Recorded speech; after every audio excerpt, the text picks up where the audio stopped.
అయ్యో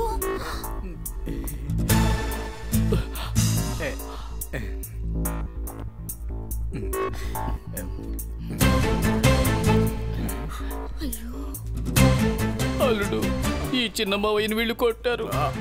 మీ అత్తయ్య జుట్టు పట్టుకుని వీడు లాగాడు. ఈ తప్పును క్షమించి వీళ్ళ అసలు వడ్డీ ఇచ్చేసి వీళ్ళని పంపించేయి. బాబు బాబు నన్ను కొట్టారు. వీళ్ళకి ఇవ్వాల్సిన డబ్బులు ఇవ్వలేదని ఇష్టం వచ్చినట్టు కొట్టారు. బాబు రోషను, ఎందుకు అలా భయపడటం?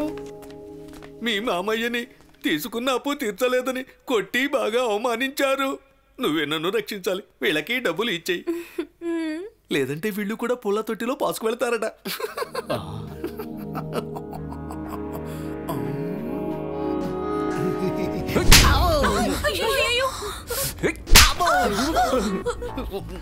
వీళ్ళకి ఇవ్వాల్సిన డబ్బు ఎప్పుడు ఇవ్వాలి? ఈరోజు. ఇదే చివరి వాయిదానా?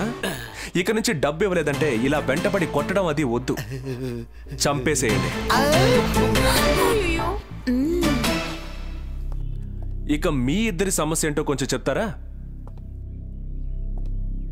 అలా కోపంగా మాట్లాడి బెదిరించకండి. మాకు కొన్ని అప్పులు బాధ్యతలు ఉన్నాయి. మీరు సుబ్బారావుకు మాత్రమే సెటిల్ చేస్తే ఎలా?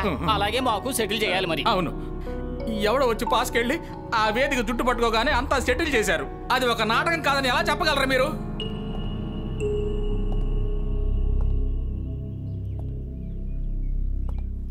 అలా మాట్లాడకుండా వెళ్తే ఎలా? ఓ నిర్ణయం చెప్పండి. మేము వెళ్ళిపోతే మీ ప్లాన్ అంతా పేకమేళలాగా కూలిపోతుంది. అందుకని ఇకేముందని? వేదికకంతా తెలిసిపోయింది. ఇక నాటకం ఆడాల్సిన అవసరం నాకు లేదు.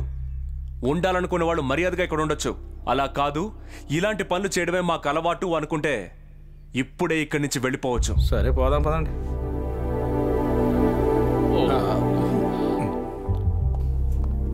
మూతి వేగుతుంది, ఫలితం దక్కలేదు.